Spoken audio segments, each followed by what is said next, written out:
Our research is titled 21st Century Visible Queer and Trans Fashion Brands, an oral history project. Researchers on our team include myself, Kelly Reddy-Best, Kyra Streck, and Jennifer Gordon. We are all from Iowa State University. Prior to the 21st century, very few fashion designers or brands created products overtly targeting the queer and trans communities. However, beginning in the 21st century, numerous fashion brands catering to the queer and trans people began to rapidly emerge in the industry.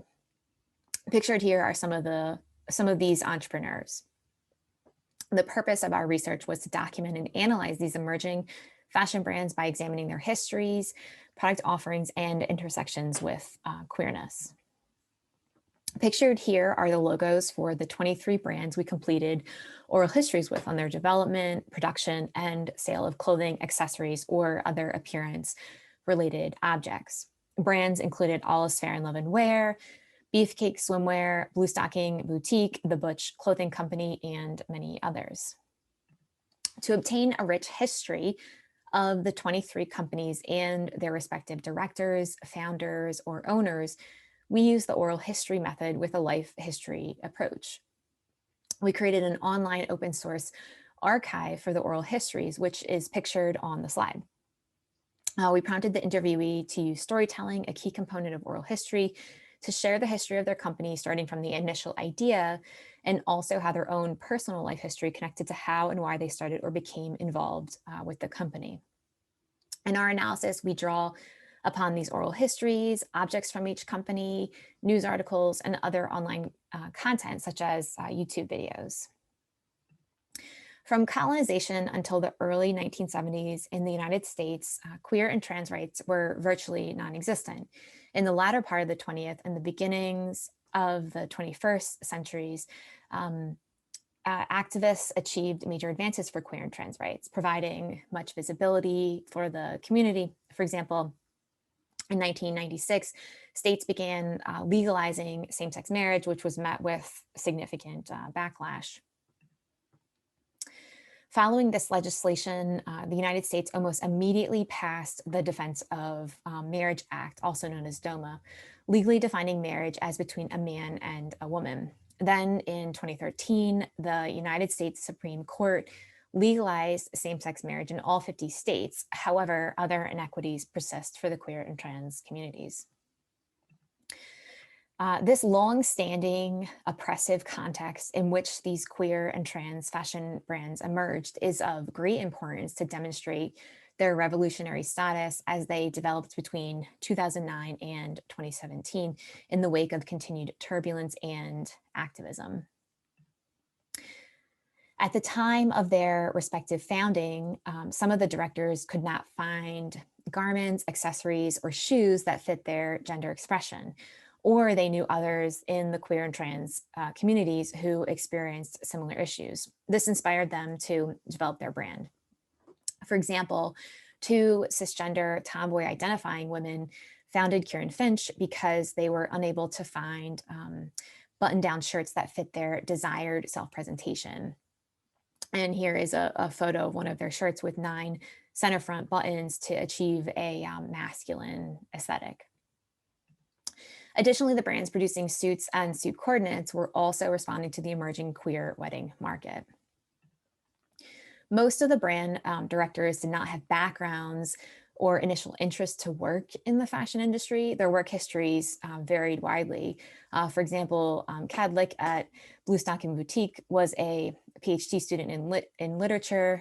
Krakauer from Let's Be Brief previously worked in healthcare management, and Brittner Wells from Beefcake Swimwear worked in youth programming. The director's personal histories and involvement in the queer and trans communities was arguably one of the central motivations to start their brands. After the internet was developed in 1977, it significantly changed the clothing, accessory, and shoe retail landscape. E-commerce quickly became a large part of retail sales. Customers could now purchase on demand as more brands such as Dapper Boy sold direct to consumer through their website. Then at the beginning of the 21st century, niche fashion brands such as Hot Topic and Abercrombie and Fitch proliferated. After the 2008 financial crisis, many nascent brands turned to crowdfunding platforms such as Kickstarter, which launched in 2009, allowing community-based fundraising. Simultaneously, social media became a part of Americans' everyday lives, allowing easy public access to Kickstarter campaigns.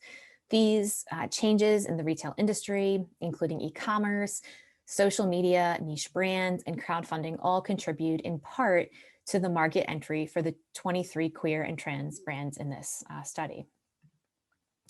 Although a few brands had investor backing, most use other methods to gain enough revenue to start their business, such as the digital crowdfunding platform Kickstarter, including All Is Fair in Love and Wear, whose campaign is pictured here.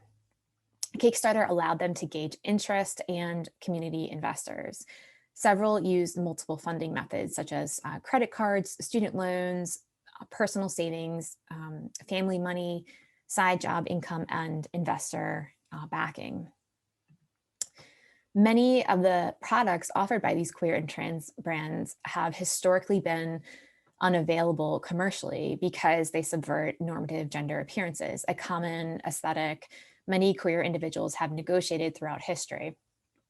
For example, documented evidence suggests that women in same-gender relationships dressed in a masculine-leaning style since at least the 19th century.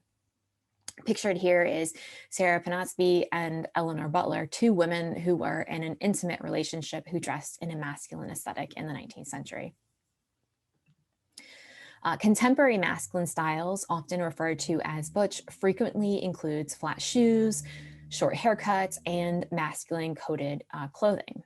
Alternatively, feminine-leaning lesbians, often referred to as femme, more commonly have longer hair, wear makeup, and wear feminine coded clothing. Therefore, clothing which contains a myriad of gender codes and our interactions with clothing are integral parts of gender negotiation processes for queer and trans people, and these brands cater to these unique negotiations. Each brand typically specialized in one or two product or service categories. For example, Outplay Swimwear designed swimwear. Twee Custom Clothier created suits and suit coordinates.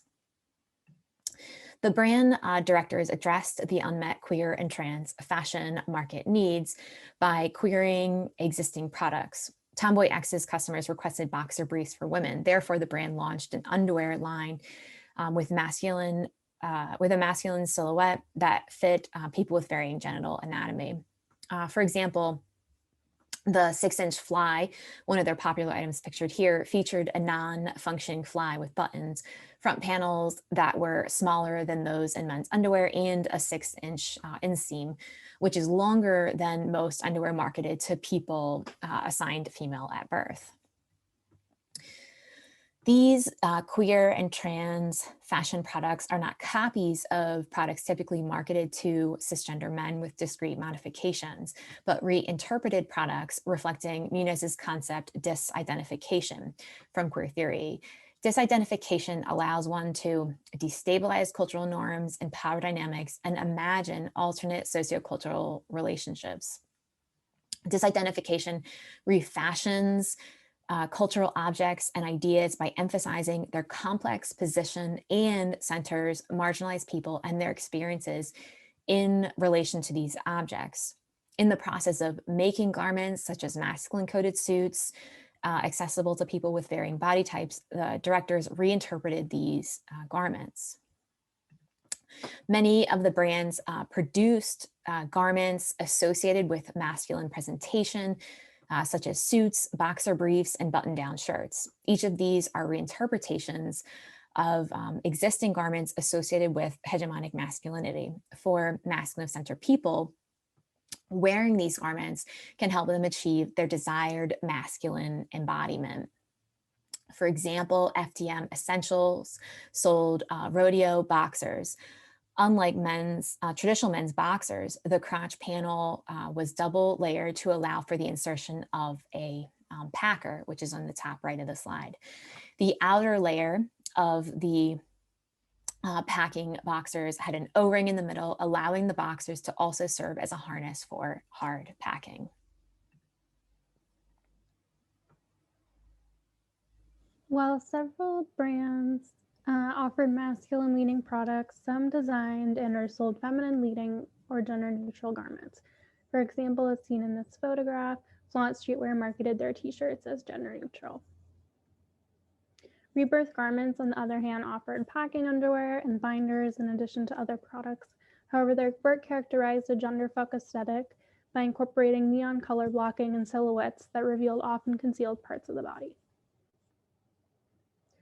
Many of the products received positive feedback from queer and trans community members. For example, Nick Casey of Nick Casey Footwear explained, one client for the first time felt like they didn't have children's feet because they were finally wearing shoes that looked proportionate to their body. These reactions emphasize the importance of identity-affirming garments and how previous market options inadequately addressed their needs. Because many customers of these queer and trans brands are emotionally connected to the company, they expect heightened ethical standards, especially with labor issues, which some of those brands like Tomboy X address on their website. Most of the directors started these brands with the intention of making fashion more equitable, which extends to just labor practices. Many directors linked labor ethics to their product's country of origin. Several brands produce undergarments within the US, such as GC2B and Beefcake Swimwear, for ethical purposes. Many brands, such as Tweed Custom Clothing or Tomboy X, that did not produce in the United States, justified their decision by overseeing and managing their international factories' wages and working conditions. At the time of the interview, Tomboy X manufactured in Canada and China.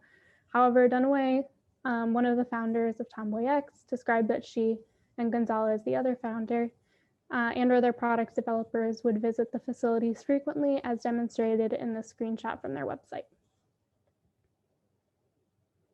Many of the brands were involved with community engagement, some donating products or profits to charities. For example, Flaunt Streetwear donated $15,000 for gender-affirming surgeries between 2015 and 2017. This blog post from their website highlights one of the people they fundraised for and explains how they plan on fighting for her right to receive gender-affirming breast augmentation surgery.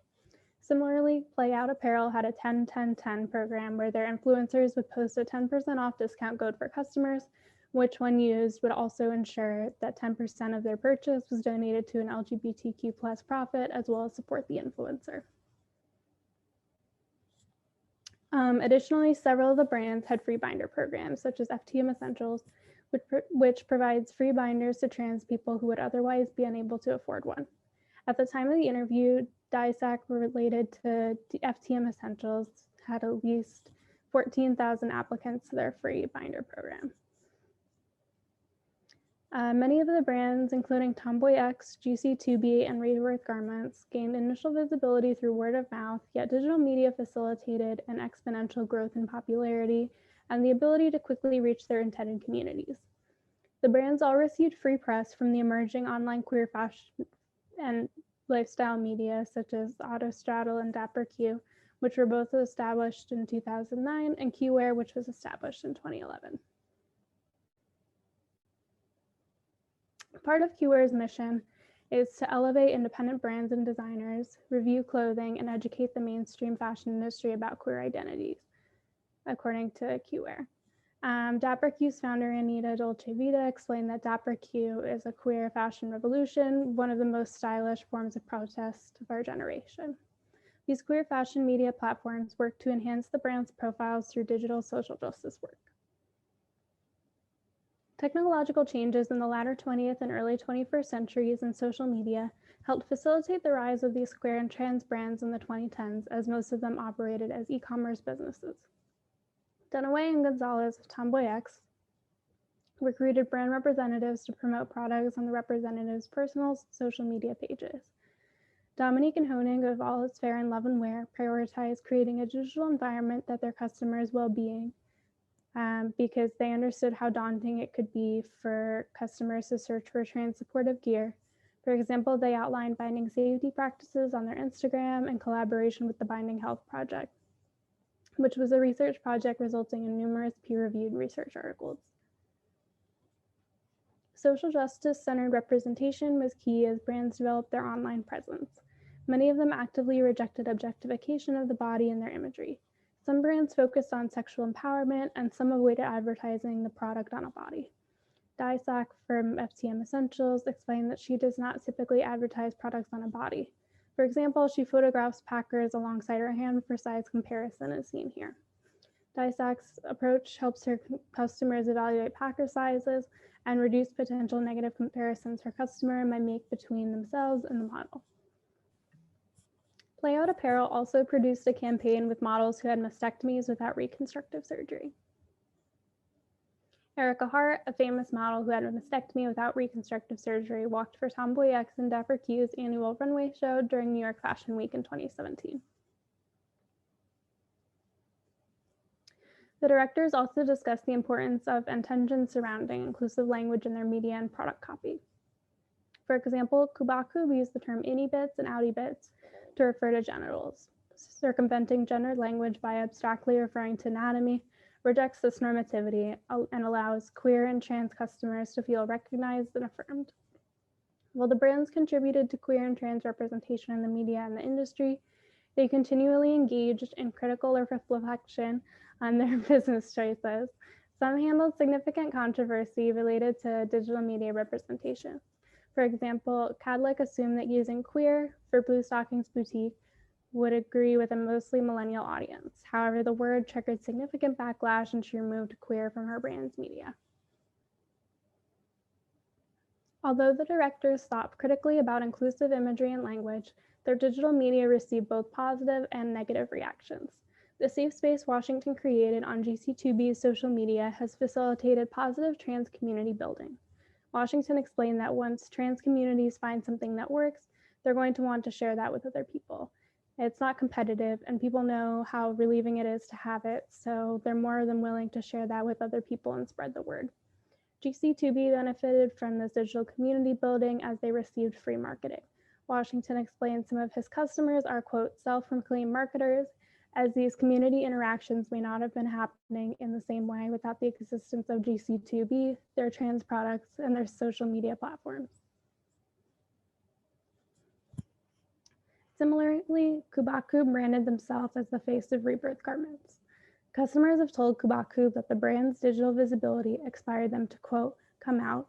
Therefore, GC2B and rebirth garments digital marketing techniques helped facilitate acceptance and increase confidence for queer and trans people, which is in contrast with mainstream marketing norms that often center heteronormativity and cisgenderism. Kubaku explained, you know that's just what we've been trained to do in the world. You're expecting to not be affirmed. The United States government has increasingly expanded the rights of queer and trans community members, and the internet revolutionized easier and less costly funding, marketing, and retailing methods for emerging brands. Due to these and other factors, some entrepreneurs, including those with no prior experience in the fashion industry and who mostly identified within the queer and trans communities, were able to build their respective fashion brands, filling industry gaps. The directors queered existing designs and online spaces, reimagining them to assist queer and trans people with expressing their authentic selves.